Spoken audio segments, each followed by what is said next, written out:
대우리 문답 161문입니다. 성례가 어떻게 구원에 효력 있는 수단이 되는가? 성례가 중요한 이제 은혜의 수단으로서 두 번째 소개가 됩니다. 성례 세례와 성찬을 합쳐서 성례 이렇게 표현을 합니다. 우리 장로교에는 두 가지의 성례를 소개합니다. 오늘날 이 성례 부분은 참으로 가장 심각한 위기를 맞고 있습니다. 서구교회나 한국교회나 이 전통적인 우리 기독교의 이 성례를 무시하고 파괴하고 등한시하는 성례 무시 시대, 성례 무용론 시대에 이러한 그 형편에 놓여져 있습니다. 세례와 관련해서도 우리 기독교의 예식으로서 구원받은 것에 대한 표시로 아주 중요하게 그렇게 취급해 왔던 이러한 세례가 오늘날 더 이상 교회 안에서 이 세례의 중요성을 가르치거나 또 성도들 스스로도 이 세례에 대한 부분들을 이렇게 제대로 사용하지 못하는 이러한 심각한 위기에 있습니다. 더더구나 경건주의나 신비주의자들에 의해서 제2 성령 세례라고 하는 이러한 은사 체험이나 이러한 신비 체험을 또 다른 두 번째의 그러한 세례의 이러한 은혜다 이렇게 해서 첫 번째 세례를 물 세례를 무시하고 두 번째 받는 이러한 성령의 이러한 신비 체험적인 그러한 능력 이렇게 해서 이거를 제2의 성령 세례 이렇게 표현을 하면서 첫 번째 물 세례와는 다른 이러한 두 번째 성령 세례다 이렇게 하면서 결국 오순절파나 이러한 경건주의 신비주의 쪽에서 주장하는 이러한 성령 세례의 이러한 운동들이 전 세계적으로 영향을 끼치고 있으면서 또 한국 교회도 역시 마찬가지로 물 세례보다는 성령 세례 받아야 된다 이러한 주장들을 하는 곡해 때문에 물 세례가 등한시되어지는 이러한 심각한 위기에 있습니다. 또 제2 성령 세례를 강조하면서 이런 무슨 찬양 집회라든가 또 이러한 신비 체험이라든가 이러한 다양한 또 이러한 교회 프로그램들을 제시하면서 정작 은혜의 수단으로 주신 이 성찬을 자주 행하면서 성찬으로부터 얻는 이 소중한 은혜들은 다 무시하고 오늘 한국 교회 안에도 두 번 정도 겨우 그저 성찬을 행하는 동 마는 동 이렇게 행합니다. 또 성도들은 단 한 번도 일생에 성찬에 대한 교육을 받아본 적도 없는 이러한 상태에 있습니다. 성찬은 교육받지 않고 행하게 되면 로마 가톨릭의 미사처럼 아무런 의미도 없이 그냥 쳐다만 보는 이러한 종교적 형식이 되어버립니다. 오늘날 성도들도 성찬이 무엇인지에 대해서 단 한 번도 교회 안에서 교육받은 적이 없이 그저 1년에 두 번 이렇게 참여하는 그 두 번조차도 또 본인이 바쁘면은 안 참석하기도 하고 이러한 성찬 무시 시대에 놓여져 있습니다. 그러면서 무슨 다른 집회를 통해 가지고 은혜 받는다라고 이러면서 세례와 성찬을 무시하는 이러한 한국 교회나 또 서구 교회의 이러한 심각한 예배 간의 변질과 타락은 기독교가 타락하고 또 성도들의 신앙이 망가지는 또 이러한 원인이 되기도 합니다. 오늘 질문에서도 성례가 어떻게 구원의 효력 있는 수단이 되는가? 성례는 구원의 효력 있는 수단으로서 하나님이 세워주신 소중한 것이다라고 이렇게 말합니다. 공적으로 객관적으로 하나님이 약속한 세 가지 은혜의 수단이요 또 구원의 효력 있는 수단이다라고 이렇게 표현하는 것입니다. 이 수단을 통해서 하나님께서 우리에게 은혜를 주시고 구원으로 초대해 주시고 또 성화의 이러한 믿음의 성장에 이러한 복들을 주시겠다라고 분명히 약속해 주셨는데도 이러한 하나님의 약속을 등한시하고 세례나 성찬은 번거롭다고 생각하고 재미없다 생각하고 오히려 이러한 찬양 집회라든가 무슨 기도회라든가 이런 여러 프로그램들을 교환해서 더 많이 행하는 그래서 정작 은혜 수단과 구원의 효력 있는 수단은 교회로부터 제거하고 또 교회로부터 또 이렇게 없애버리는 이러한 심각한 상태에 있습니다. 은혜의 수단을 교회로부터 제거하게 만드는 것은 결국 이것은 사탄의 궁극적인 목적이요 또 사탄이 교회를 파괴하고 무너뜨리려고 할 때 가장 우선적으로 공격하는 또 그러한 행위임을 기독교의 2000년 역사 속에서 우리는 깨달을 수 있습니다. 그럴 때마다 초대교회 때도 그렇고 또 종교개혁 시대 때도 그렇고 로마 가톨릭의 미사를 우상 숭배라고 비판하면서 또 로마 가톨릭의 칠성례 두 가지 성례 외에 여러 가지 성례를 만들어서 제2의 성례, 또 제3회, 제4회 이런 식으로 물세례와 성찬을 무시하고 그 바깥에 다른 것들을 더 많이 강조하려고 하는 이런 행동들에 대해서 이것은 하나님을 모독하는 행위다라고 하면서 아주 엄중하게 비판했고, 미사도 우상숭배라고 비판하면서 세례와 성찬 외에 이런 행해지는 이러한 잘못된 이러한 성례들은 비성경적이요 신성모독적인 것이다라고 비판하면서 미사는 우상숭배라고 비판하며 성찬을 회복시켜 준 것입니다. 그리고 세례를 회복시켜 준 것입니다. 그렇기 때문에 성례가 어떻게 구원의 효력 있는 수단이 되는가, 은혜의 수단이 되는가, 불신자들에게는 구원으로 초대해주는 전도의 그러한 중요한 수단이 되는 것이고, 우리 성도들에게는 또 이렇게 은혜의 수단으로서 성도들이 성장해가는 중요한 또 그러한 역할을 하는 것입니다. 그렇지만 이제 우리가 역사 속에서 조심해야 되는 것은, 로마 가톨릭은 이 두 가지 성례뿐만 아니라 세례와 성찬뿐만 아니라 또 이러한 여러 가지 5개의 또 이러한 성례를 추가를 해가지고 그걸 또 사제가 독점을 해서 결국 사제가 그거를 줘야만이 구원을 받는 것처럼 이렇게 구원의 수단, 구원을 주는 수단으로 이렇게 사용했습니다. 그래서 마치 사제의 이러한 성례의 권한이 아주 절대적인 것처럼 이렇게 높아져 버렸습니다.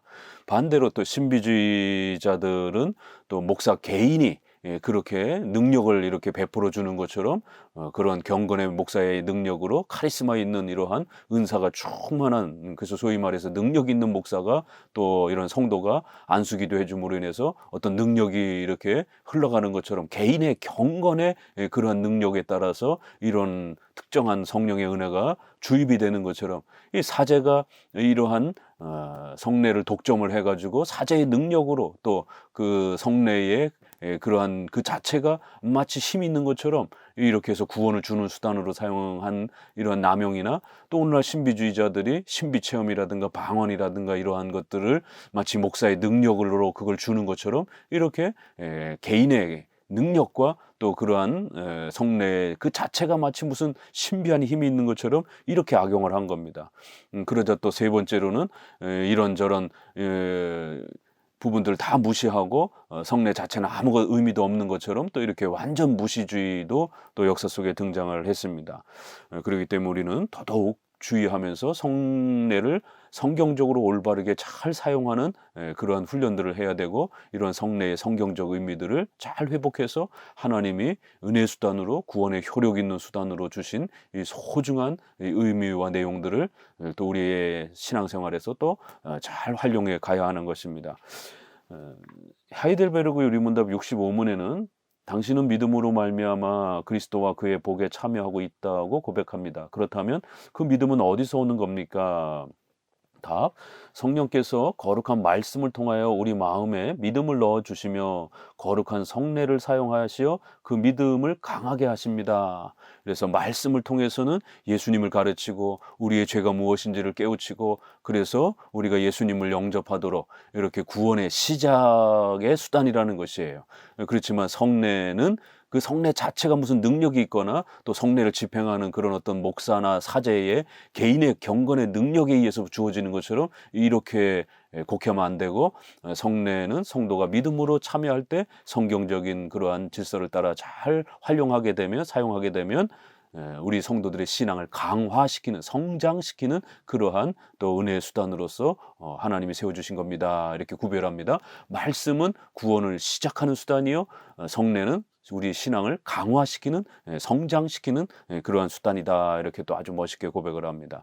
자, 성례가 어떻게 구원의 수단이 되느냐라고 했을 때 두 가지를 배격합니다. 성례 자체 안에 있는 것이 아니고 또 그 개인의 능력에 있는 것이 아니다. 이렇게 답은, 성례가 구원의 효력 있는 수단이 되는 것은 성례 자체 안에 있는 어떤 능력이라든지 혹은 그것들을 시행하는 자의 경건이나 의도에서 나오는 어떤 덕행 때문이 아니고 다만 성령의 역사와 성례를 제정하신 그리스도의 복 주심 때문이다. 이렇게 해서 성례 자체 안에, 이건 로마 가톨릭이 이렇게 마치 로마 가톨릭의 그 미사, 또 그 미사에서 행하는 그러한 떡을 받아 먹거나 또 세례를 받으면 마치 그 사제가 주는 그 떡과 물에 의해서 구원이 주어지는 것처럼 구원을 주는 수단으로 이렇게 사용한 겁니다.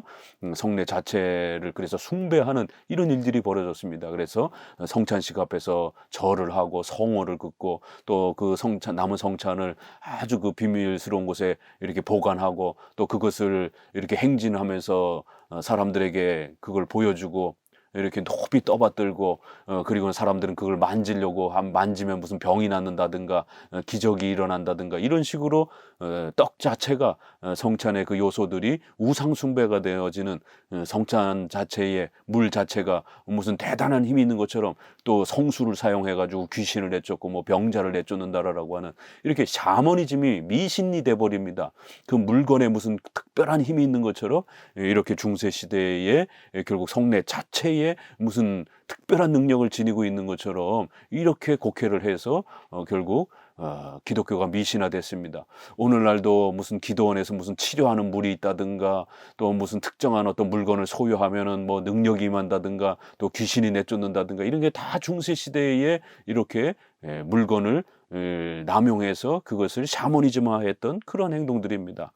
혹은 그것들을 시행하는 자의 경건이나 그 의도에서 나오는 어떤 그들의 덕행 때문도 아니고 그래서 사제의 특별한 능력 때문도 아니고 또 그 사제의 어떤 또 목사의 어떤 경건한 능력이라든가 그의 어떤 삶의 어떤 모범적인 어떤 덕행 때문에 성령의 이러한 능력이 그들에게 주어지는 것처럼 이렇게 샤머니즘하고 미신적이고 또 한 사람을 이렇게 교주처럼 이렇게 우상숭배적으로 떠받드는 이런 행위들은 성찬을 모독하는 신성 모독하는 아주 악한 행동들이라는 겁니다.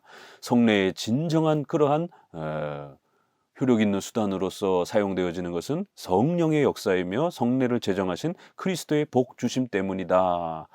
오직 하나님의 은혜, 오직 예수 그리스도께서 그것을 세워주신 그 말씀을 따라서 행할 때에 성령의 은혜와 그리스도의 복 주심을 통해서 이루어지는 것이지 그 물건 자체에 또 목사나 이런 개인의 어떤 경건이나 능력으로 무슨 성령의 충만함에 이런 능력이 주어지는 것처럼 이렇게 이 성례를 곡해하면 안 된다라고 당부하고 있습니다. 성례란 무엇인가 162문 성례의 그러면 이제 장로교에서 또 성경에서 가르치는 성례의 본질이란 무엇인가를 소개합니다.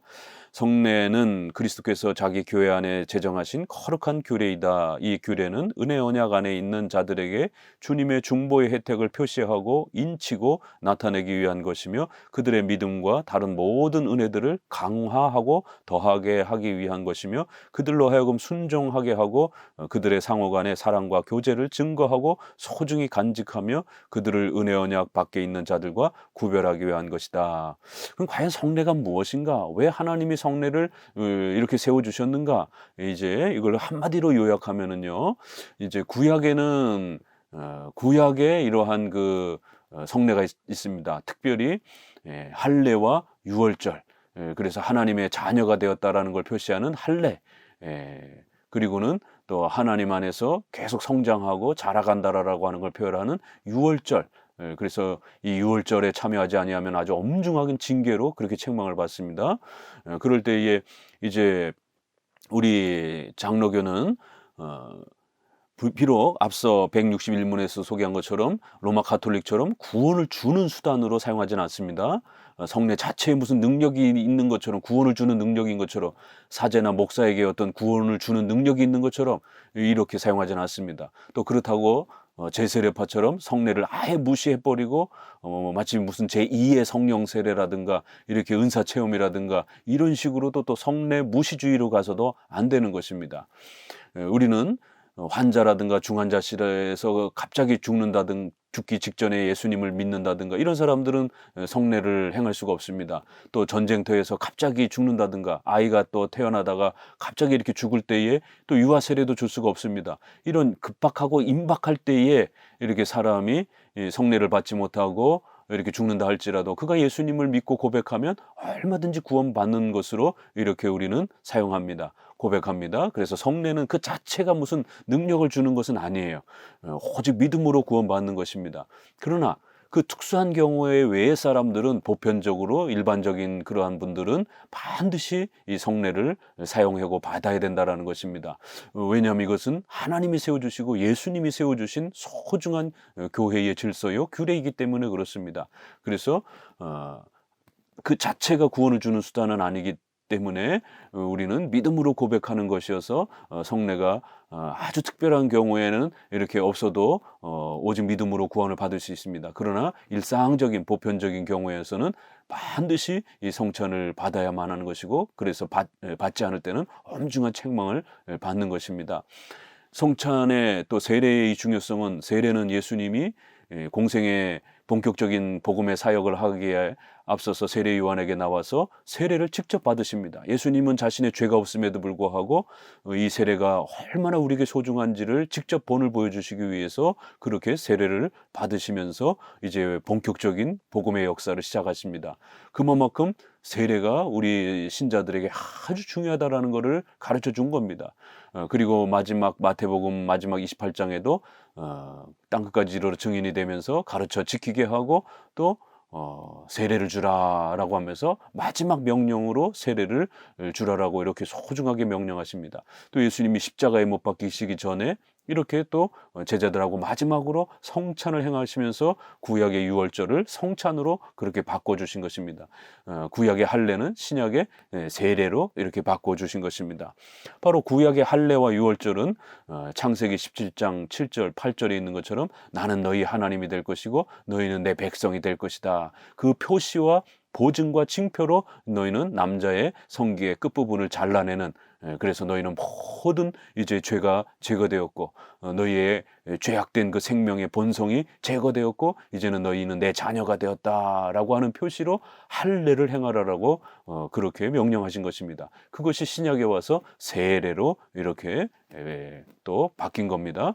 또 구약에서는 출애굽에서 그 죽을 위기에서 이스라엘 백성들이 이렇게 살아납니다. 그래서 그리스도의 피로 우리가 살아났고 그리스도의 은혜로 우리가 살아간다라고 하는 것을 구약의 유월절로 가르쳤습니다. 그래서 그거를 신약에 와서는 성찬을 통해서 또 그렇게 그리스도의 살과 피를 먹고 마실 때 우리가 하나님 안에서 자라가고 성장한다라는 것을 이렇게 또 가르쳐주는 중요한 표시요 또 인침이다라고 이렇게 말합니다.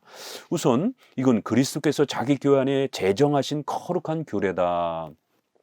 앞서 말씀드린 것처럼 구약에는 하나님께서 모세를 통해서 이렇게 또 유월절과 할례를 구약의 율법에 아주 중요한 그런 의식으로 또 성도들의 이러한 규범으로 세워주셨습니다. 그리고 신약에는 또 예수님이 오셔서 직접 본인이 세례를 받으시고 또 세례를 명령하시고 또 성찬을 행하시면서 구약의 유월절과 할례를 신약에서 세례와 성찬으로 그렇게 제정, 예수님이 직접 만들어 주셨다라는 거예요. 그렇기 때문에 우리가 함부로 무시하면 안 된다라는 겁니다.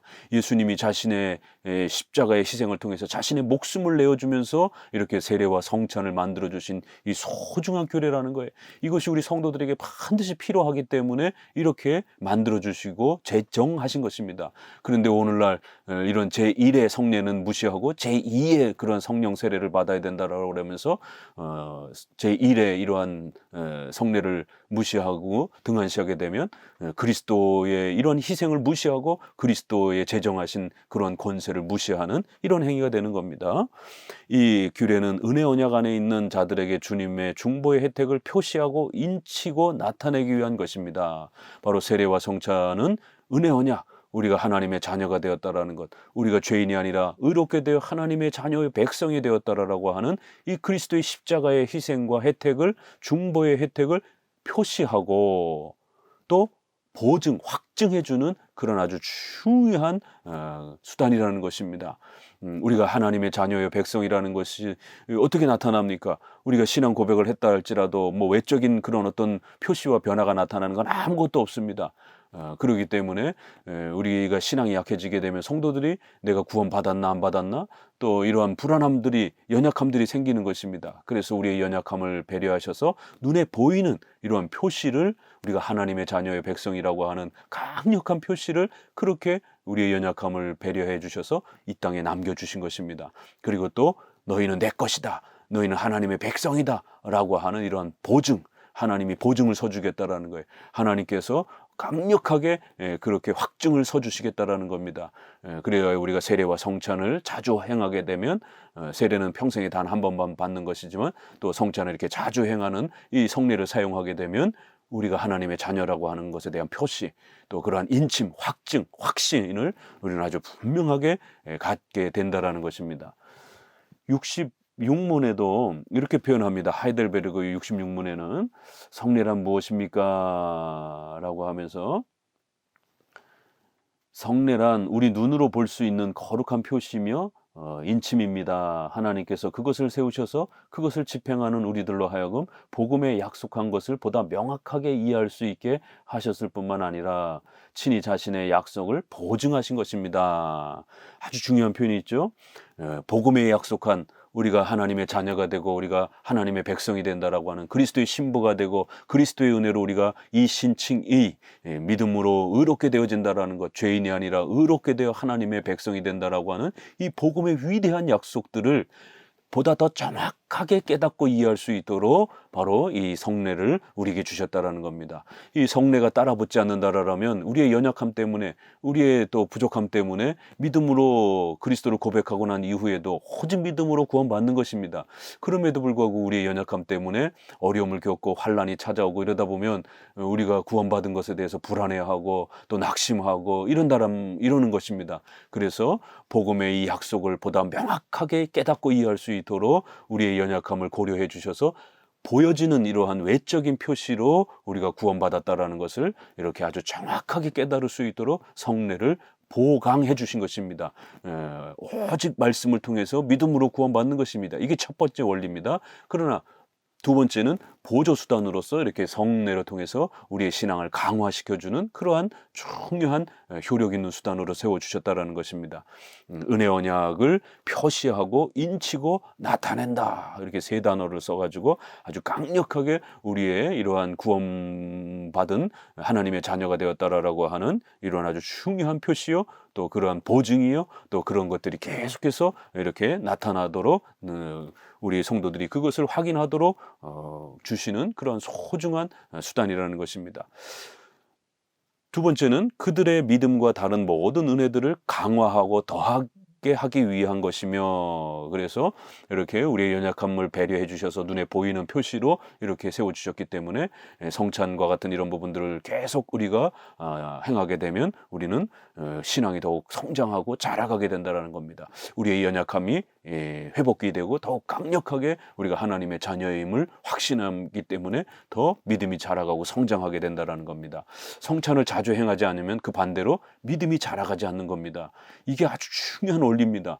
오늘날 성찬을 등한시하는 한국교회에 바로 이 부분에 대해서 귀를 기울여야 됩니다. 성찬을 등한시하고 자주 안 행하면 성도들이 믿음으로 자라가고 더 강력하게 믿음이 성장할 수 있도록 주신 수단을 등한시하게 되면 반대로 믿음이 안 자라가는 겁니다. 찬양을 100시간, 1000시간 한다라고, 물론 그것도 중요합니다. 그러나 성찬을 등한시한 상태에서 찬양만 많이 하게 되면 찬양할 때는 뜨겁지만 우리가 일상생활로 돌아가게 되면 마음이 확 식어지는 것이에요. 찬양도 아주 중요한, 또 기독교의 이러한 중요한 수단이기도 하지만 공적인 그러한 그 약속의 수단은 말씀, 성례, 기도라는 사실을 명심하셔야 됩니다. 그렇기 때문에 성찬을 자주 행해 줘야만이 성도들의 신앙이 풍성하게 자라간다는 걸 명심하셔야 됩니다. 한국교회가 왜 성도들이 신앙이 자라가지 않지? 이러면서 자꾸만 다른 걸로 이렇게 방언이나 은사체험이라든가 무슨 뜨거운 어떤 그 신비체험이라든가 자꾸만 그런 걸 행하는 겁니다. 정작 하나님이 약속한 거는 빼놓고 이런 엉뚱한 걸로만 행하니까 성도들의 신앙이 안 자라가는 겁니다. 그래야 우리 장로교 개혁주의 교회는 성찬을 자주 행하는 것이 특징인 것입니다. 매주 하는 데도 있고요, 매월 하는 데도 있고, 또 월로 하는 데도 있고 1년에 4번 정도 이렇게 하기도 합니다. 성찬은 자주 하면 좋은 것입니다. 그들의 믿음과 다른 모든 은혜들을 강화하기 위한 것이며 그들로 하여금 순종하게 하고, 믿음이 강해지게 되면 성도들은 또 하나님의 말씀에 더 잘 순종하고 믿음의 결단을 내리면서 또 그렇게 성장해 가는 것입니다. 왜 성도들이 순종하지 않지? 왜 말씀에 순종하지 않지? 이 성례를 행해 주지 않으니까 그런 겁니다. 성례를 자주 행해 주지 않으니까 이런 구원의 효력 있는 수단과 은혜의 수단이 발휘되지 않으니까 성도들이 불안하고 확신이 서지 않으니까 순종하지 않는 것입니다.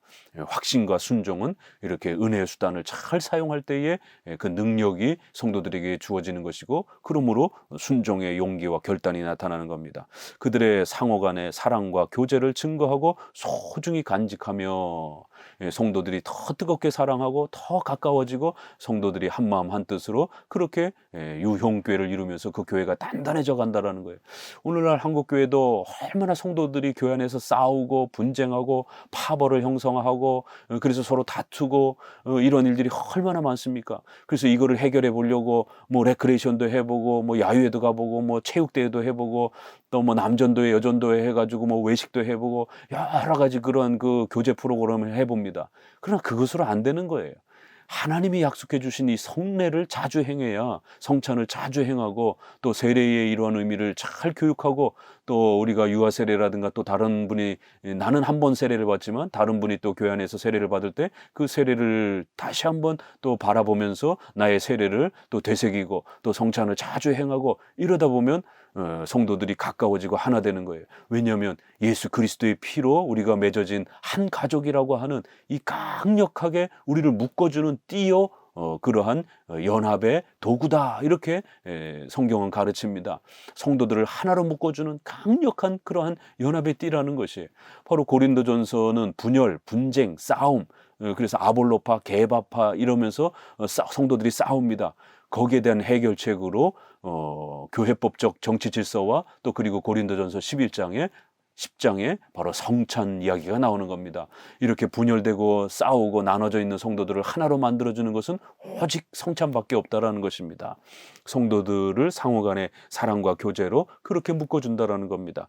그들을 은혜 언약 밖에 있는 자들과 구별하기 위함이다. 그래서 우리가 신자라라고 하는 아주 중요한 이러한 또 자부심을 갖게 해주는 그러한 또 표시이기도 하다라는 것입니다. 162문과 관련된 성찬의 구절을 보면은요, 창세기 17장 7절, 내가 내 언약을 나와 너와 내 대대 후손의 사이에 세워 영원한 언약을 삼고 너와 내 후손의 하나님이 되리라. 바로 이게 은혜 언약의 내용입니다. 그리고는 17장 10절에 바로 너희 중 남자는 다 할례를 받으라. 너희와 너희 후손 사이에 지킬 내 언약이라. 그래서 이 언약의 표시로 외부적으로 그렇게 할례를 만들어 준 겁니다. 마태복음 28장 19절, 그러므로 너희는 가서 모든 족속으로 제자를 삼아 아버지와 아들과 성령의 이름으로 세례를 주고. 마태복음 26장 27절, 26절, 너희가 먹을 때에 예수께서 떡을 가지사 축복하시고 떼어 제자들을 주시며 가라사대 받아 먹으라, 이것은 내 몸이니라 하시고. 그리고 고린도전서 11장 24절에 축사하시고 떼어 가라사대 이것은 너희를 위하는 내 몸이니 이것을 행하여 나를 기념하라 하시고. 이렇게 성경이 거듭거듭 세례와 성찬을 명령하고 있는 것을 보게 됩니다. 구약에는 출애굽기 12장 48절, 너희와 함께 거하는 타국인이 여호와의 유월절을 지키고자 하거든 그 모든 남자는 할례를 받은 후에야 가까이 하여 지킬지니 곧 그는 본토인과 같이 될 것이나 할례 받지 못한 자는 먹지 못할 것이니라. 그래서 반드시 할례를 받은 자만이 유월절에 참여하는, 세례 받은 자만이 유월절 성찬에 참여하는 이런 규칙이 세워집니다. 사도행전 2장 38절에도 베드로가 가로되 너희가 회개하여 각각 예수 그리스도의 이름으로 세례를 받고 죄 사함을 받으라. 이렇게 해서 세례는 우리가 죄 사함 받은 것, 우리의 모든 죄값이 용서되었다라고 하는, 믿음으로 의롭게 되었다라고 하는 표시가 된다라는 겁니다. 또 골로새서 베드로전서 3장 21절에도 물은 예수 그리스도의 부활하심으로 말미암아 이제 너희를 구원하는 표현이 곧 세례라. 그래서 우리가 죄사함 받았던 것에 대한 이러한 표가 바로 세례다라고 이렇게 표현합니다. 고린도전서 12장 13절에 우리가 유대인이나 헬라인이나 종이나 자유자나 다 한 성령으로 세례를 받아 한 몸이 되었고 또 다 한 성령을 마시게 하셨느니라. 성령을 마신다. 이렇게 해서 포도주를 마시는 것을 성령의 은혜 속에서 우리가 포도주를 마시는 성찬을 말합니다. 그리고 앞부분은 다 한 성령으로 세례를 받았다. 이렇게 거듭거듭 세례와 성찬이 얼마나 우리 교회의 은혜의 수단으로서 소중한 것인지를 가르치고 있습니다.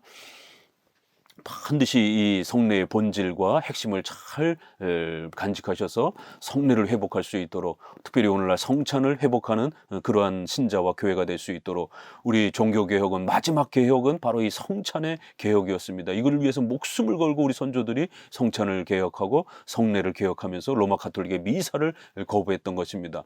그런데 오늘날은 제2의 성령 세례라고 그러면서 방언이나 은사 체험이라든가 이런 거를 이렇게 또 빠져있는 이런 심각함을 보게 됩니다. 다시 한번 우리는 오직 성경을 외치면서 오직 은혜의 수단으로 세워주신 세례와 성찬을 회복해야 합니다. 163문 성례에는 어떤 부분들이 있는가? 성례의 부분들은 두 가지가 있으니, 첫째는 그리스도 자신의 명령에 따라 사용하는 외부적이고 눈에 보이는 표시이며, 둘째는 이것으로 표시하는 내적이고 영적인 은혜이다. 그래서 성례에는 두 가지 성질이 있다라고 말합니다. 외적으로 드러나는 이러한 또 표시이기 때문에, 나타나는 표시로 우리가 사용하기 때문에 외적인 그 나타나는 표시는 물, 또 떡과 포도주와 같은 이러한 표시들이 있습니다. 그러나 이 표시들 자체가 무슨 힘을 주는 이런 것이 아닙니다. 앞서서 소개한 것처럼 성령 하나님과 예수 그리스도께서 주신 그러한 은혜를 통해서 우리가 믿음으로 참여할 때에 거기에 역사가 일어나는 것입니다. 그 자체가 무슨 외적인 표시가 그 능력을 나타내는 건 아니에요. 이것은 우리가 상징적으로 사용하는 겁니다.